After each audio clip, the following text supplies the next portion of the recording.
News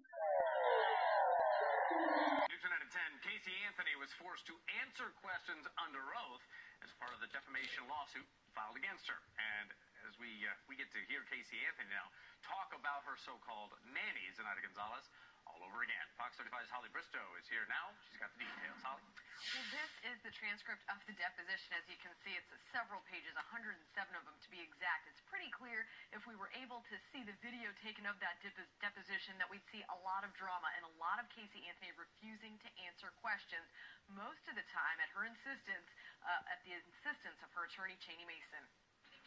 For 2 hours and 27 minutes, Casey Anthony came out of hiding to answer questions for Zenaida Gonzalez's attorneys.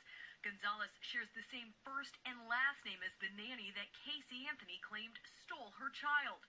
Remember during the state's murder trial against Casey Anthony during opening statements when her now former attorney Jose Baez told the jury his client made the whole kidnapping story up, saying Zanny the nanny didn't exist?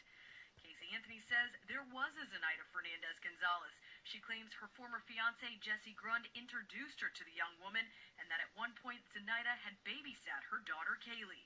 Several times, attorneys for Zenaida Gonzalez asked why she told police she'd never seen a picture of that woman in Kissimmee that police interviewed, and why she said she dropped Kaylee off at the Sawgrass Apartments.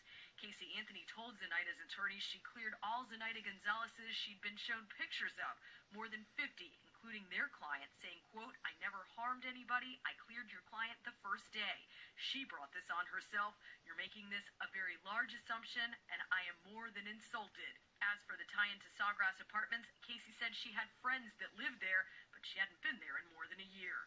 When Zenaida's attorneys asked Casey Anthony where Kaylee was when she was making up the entire story about Zenaida Gonzalez kidnapping her child, her attorney, Cheney Mason, objected, saying, quote, "I'm instructing you not to answer. It's scandalous. It's not relevant. It's not material. And you're invoking your Fifth Amendment rights." And that was also one of the few times during the deposition that Casey Anthony threatened to walk out. Another point of interest in all of this paperwork, Zenaida Gonzalez's attorneys asked Casey Anthony if she'd ever used the drug Xanax or ever given Xanax to her daughter, Kaylee. She said no to both of those questions. At one point, investigators and Zenaida Gonzalez's attorneys thought that Zanny, the nanny, could possibly have been a code word for the prescription drug Xanax. Bob? Holly, thank you. Now, earlier tonight, I got a chance to speak with our legal analyst, Bob Fisher, to get his take on this new evidence. I'm surprised about the continued assertion of the Fifth Amendment privilege. Her trial has been conducted. The jury has rendered their verdict.